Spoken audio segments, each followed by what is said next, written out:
hanggang yapin halakot syade sa epat jingeng babi dan shem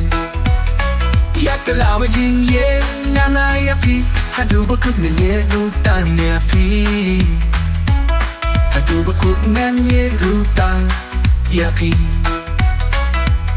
hadu bakut nanye rutan yapi hap tengo liu hasa keeper nanyai puson Mynsiem Tang Sha Phi lano jingye hanga pinaiti Tang Sha Phi jingye ngaju milinti Tang Sha Phi jingye ngaju milinti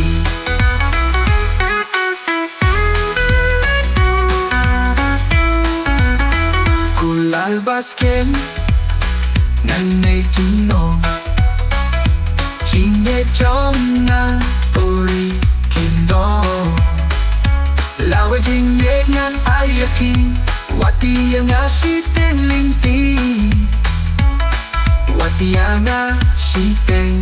linti Wati yang asiten linti Hap tengo liu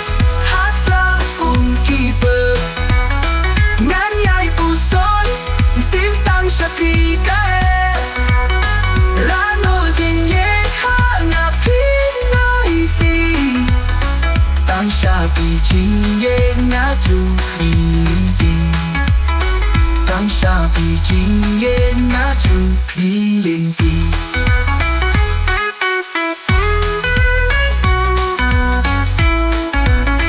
Kumbanganmu talay ngam kela Yaka jingye happy mangalapra Ngam kwa baye papinino yana Ngaskem jingmut bat ban shong ne shita Ngaskem jingmut bat ban shong ne shita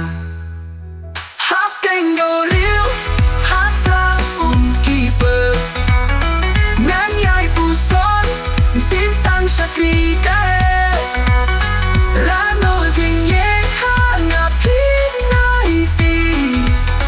Tang Sha Phi jingye ngaju milinti Tang Sha Phi jingye ngaju milinti